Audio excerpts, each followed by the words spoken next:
கடவுள் என் 2 பொண்ணுங்களோட நிச்சயதார்த்தத்தை நல்லபடியா நடத்தி கொடுத்துட்டாரு. இது எல்லாத்துக்குமே காரணம் இசைதான். வர்ஷினியோட வாழ்க்கைய பத்தி கவலைப்படாம தான் வாழ்க்கைய மட்டும் பாத்துக்கிறான்னு நீ புலம்புனியே பாத்தியா?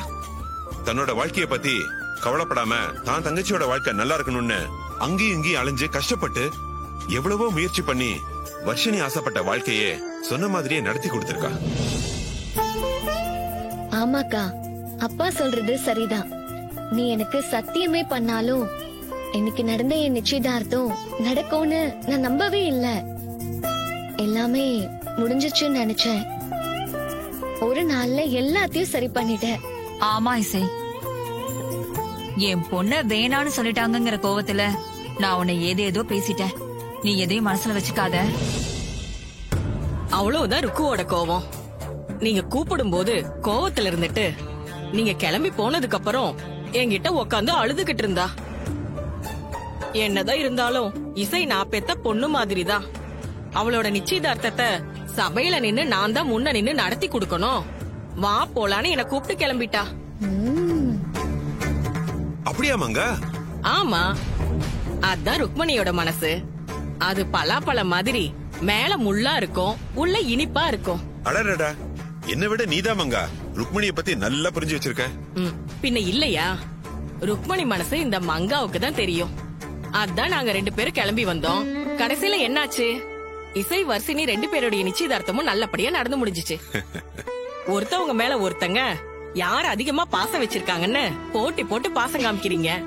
மங்கா ஹாப்பி, ருக்மணியும் ஹாப்பி. அக்கா, இன்னும் என்னால நம்பவே முடியலக்கா. ஒரே நிமிஷத்துல எல்லாத்தையும் நீ மாத்திட்ட. எனக்கும் ராகவுக்கும் நிச்சயதார்த்தம் நடக்க அக்கா நீதான்க்கா காரணம். ரொம்ப தேங்க்ஸ்.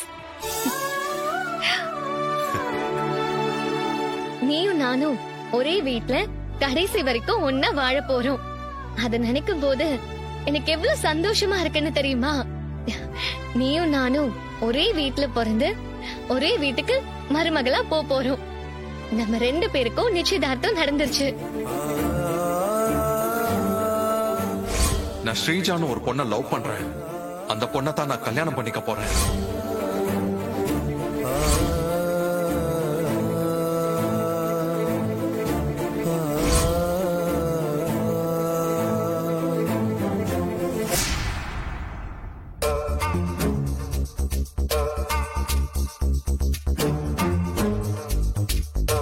இசை, உன் தங்கச்சி நிச்சயத்தை நல்லபடியா நடத்தி கொடுத்துட்ட. அதே மாதிரி இந்த கல்யாணத்தை நீதாமா நல்லபடியா நடத்தி கொடுக்கணும். என்ன ருக்மணி, நீ கல்யாணம் பண்றதுக்கு தானே நிச்சயதார்த்தத்தை பண்ணிருக்கோம்.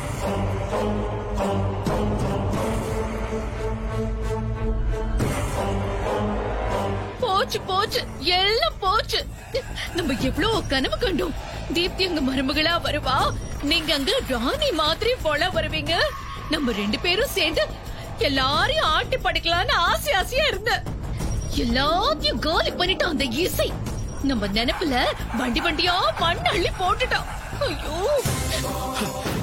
பானு, பானு, பானு, பானு, என்னன்னு ஏன் இவ்வளவு பதட்டமா வர? தீப்தி அழுதுகிட்டே ரூமுக்குள்ள போய் கதவை சாத்திக்கிட்டு திறக்க மாட்டேங்கிறா. எனக்கு ரொம்ப பயமா இருக்கு. வா பானுமதி, வா வா. ஐயோ தீப்தி, தீப்தி, தீப்தி கதவு தர, கதவு தர. தீப்தி, தீப்தி சொன்ன கேளு. தீப்தி கதவு தர. தீப்தி, தீப்தி கதவு தர. ஐயோ தீப்தி, தீப்தி என்ன இவ கதவு திறக்க மாட்டேங்கிறா?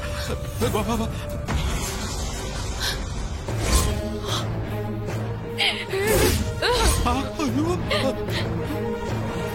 தீப்தி, என்ன பண்ண? தீப்தி, இங்க பாரு, முட்டாள்தனமா எதையாவது பண்ணாத. சொன்னா கேளு, கதவை தர. அத்தை சொல்றேன், கதவை தர. இல்ல அத்தை, என்ன தடுக்காதீங்க. நான் யார் சொன்னாலும் எதுவும் கேட்க மாட்டேன்.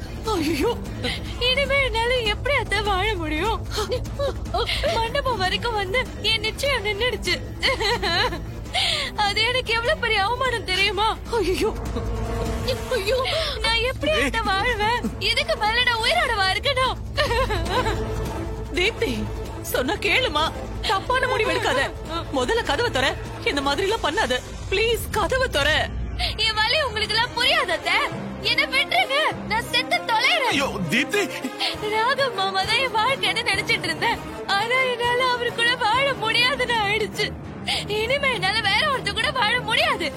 என் வாழ்க்கைய நான் இப்படியே முடிச்சுக்கிறேன். என்னால இதுக்கு மேல வாழ முடியாது. என்ன விட்டுருங்க, நான் செத்துடுறேன். தீப்தி அவசரப்படாதமா, நான் இதை சரி பண்றேன். நான் உனக்கு கல்யாணம் பண்ணி வைக்கிறேன். ஐயோ தீப்தி, தீப்தி, தீப்தி. அண்ணே கொஞ்சம் நகருண்ணே. திறக்க மாட்டேன். தீப்தி சொல்றது கேளு. ஐயோ தீப்தி.